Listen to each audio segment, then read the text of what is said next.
Hi everyone, welcome back to Daily Recaps. Today, I am going to explain an interesting movie called Monolith. Hope you like it. Enjoy the video and take care.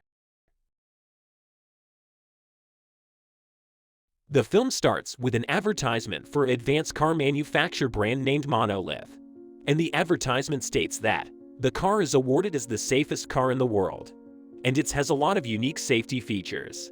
The company claims that the car is extremely modern and has several features like unbreakable glass, strong tires, rigid body, and many more to keep the driver safe from every possible theft and damage. All the features are managed inside the car by an AI-connected smartphone app. To communicate with the car's user interface, a virtual assistant by the name of Lilith is used.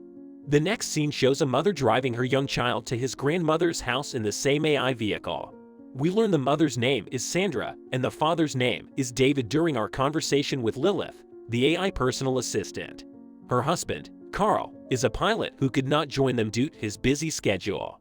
The car is so advanced that it can even detect the weight of the passengers inside the vehicle. Later, Carl calls them and informs that he is at the central airport after his duty and misses them a lot. Just then, someone knocks on the door and Carl says his goodbye and leaves. Meanwhile, David starts becoming fussy, so Sandra hands him her smartphone to keep him occupied.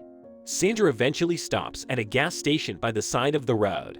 As some girls can be seen laughing, she then takes David inside the bathroom and changes his diaper. Sandra shops for her son's favorite snacks in the supermarket that is located inside the gas station. Sandra notices someone trying to break into her car outside as she is paying at the counter. She doesn't even worry. She simply pulls out her smartphone and locks the car using the smart app.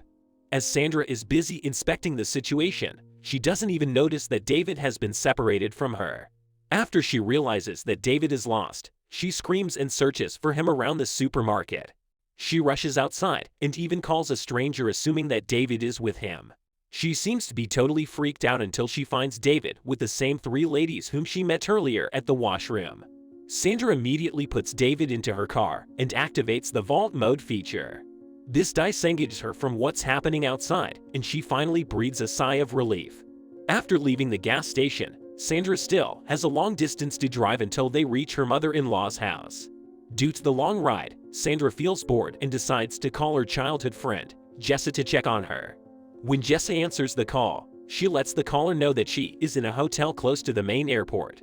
She even admits to staying at the hotel with Carl to Jessa. The news that Sandra's friend was having an affair with her husband has devastated her. When she arrives at the door of her mother in home, she is so irritated that she does not even bother to enter. She keeps calling Carl, but he doesn't answer and says he's busy. Fed up with the lies, Sandra decides to take matters into her own hands and hence sets her journey to find Carl at the Central Airport in Los Angeles. On her way, a board shows that the distance to Los Angeles is about 320 miles. After a while, Lilith, the smart AI, mentions that a serious accident has taken place on the main highway, which will slow them down. She then suggests Sandra take the bypass road, which will save them a lot of time. However, the AI also mentions that the route is deserted and barely has any passengers. Sandra, who is adamant on confronting her husband, does not think twice and takes the alternative route. Later, it gets dark and Sandra starts to feel difficulty in driving the car. The fog on the way also intensifies, which affects her vision of the road in front. On her way, she finds no human settlements or any other vehicles. However, she finds an electrical substation located in the middle of nowhere. She glances over the place but soon drives away. The place is so deserted that the only beings present there are wild animals. Suddenly, a nervous Sandra loses her focus and crashes into a deer which was trying to cross the road.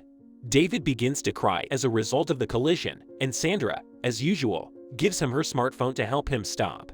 She immediately exits the vehicle to check on the animal, but it appears to be close to passing out. Sandra is unable to move her car forward because the deer is stuck beneath the front portion of it. Sandra forgets that she left David in the car by himself as she tries to assess the situation. Meanwhile, as David is playing with the cell phone, he accidentally opens the AI car app. He moves his finger around the opened app and without Sandra's notice, activates the vault feature of the car. This feature protects the passengers inside from all kinds of disturbances and danger.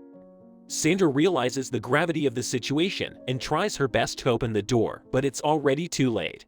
As Sandra is locked outside the car, she tries her best to make the 2-year-old David switch off the vault mode, but he doesn't understand a word and simply keeps on playing with the phone. Later, Sandra panics and starts shouting at the little kid, which startles him, and he drops the smartphone under his seat. Sandra learns from this that the monolith car's features are real and do not just serve as an advertisement. Sandra tries to break the glass with a rock, but there are no visible scratches on the window glass. Seeing all her efforts go in vain, Sandra decides to seek other options. She begins walking back to the electrical substation which she noticed before. After some walking, she reaches the station, jumps over the fence and cries out for help. However, she gets no response and the station seems to be empty with no workers present at the moment. After this, Sandra enters one of the rooms and finds some necessary items inside. She takes a flashlight to use at night and a big wrench to help her break the glass of the locked car. A wild animal is following her as she exits the substation, which she notices as she does so. A coyote attacks Sandra as she runs back, so she climbs onto the car's roof to escape. She makes every effort to frighten the animal away, but it doesn't seem to care. In a last-ditch effort, Sandra bangs the car with the wrench and sounds the alarm, finally forcing the coyote to flee. Sandra suddenly notices David having trouble breathing. Despite the circumstances, she is able to calm David, and he soon starts breathing again and goes to sleep. After a bit of thinking, Sandra too becomes tired and falls asleep on the bonnet of the car. The next day, Sandra wakes up when the sun is already bright. She then immediately rushes to check David's condition inside the car. She finds David weak and feeble because of his hungry stomach and dehydration. One of the features of the car also displays the temperature of the surroundings, which appears to be increasing slowly. The condition is a cursed Sandra as the place is completely isolated with no humans around. Sandra then decides to seek help and follows the road. Despite being severely dehydrated, she proceeds to walk the long journey. She also knows the risks of leaving David alone in the overheated car, but she has no choice but to seek help. Fortunately, she comes across a river where she drinks and cleans herself.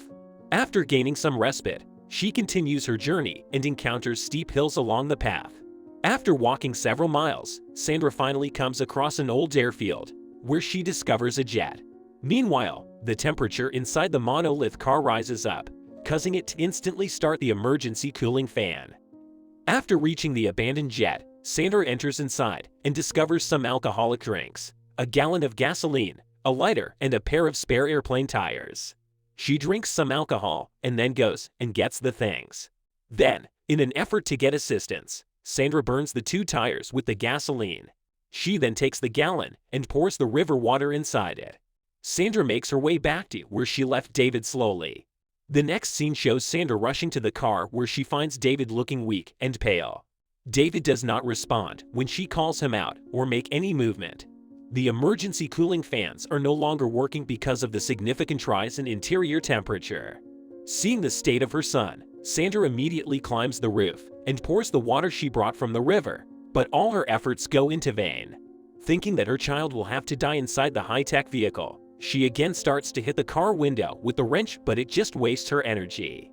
Later, Sandra tries to light a fire outside the car in hopes that the sensors will detect the smoke and open the windows, but none of this happens. Instead, the emergency cooling fans stop running to prevent the smoke from entering inside. Fatigued, Sandra falls to the ground and gets a vision of her and Carl visiting the same accident place after a year. There, she realizes her mistakes and still blames Carl for David's death.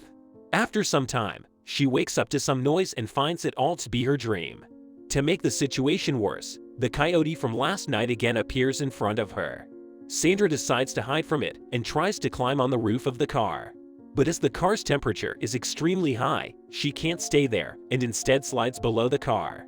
There, the coyote bites her leg, and this is when Sandra realizes that it is the deer that the coyote is after.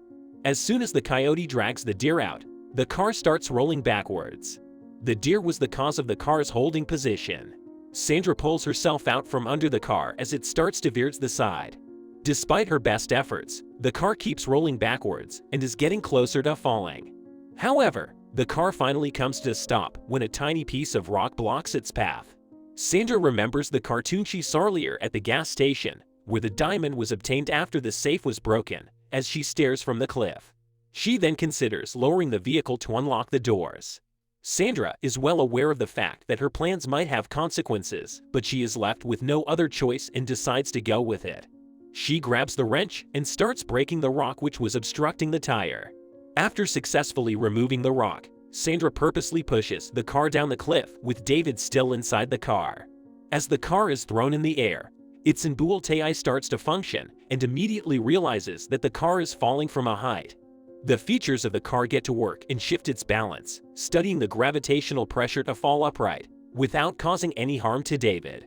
Since the car was designed to deactivate the vault mode at the time of an accident to let the rescuers come in, the doors finally open.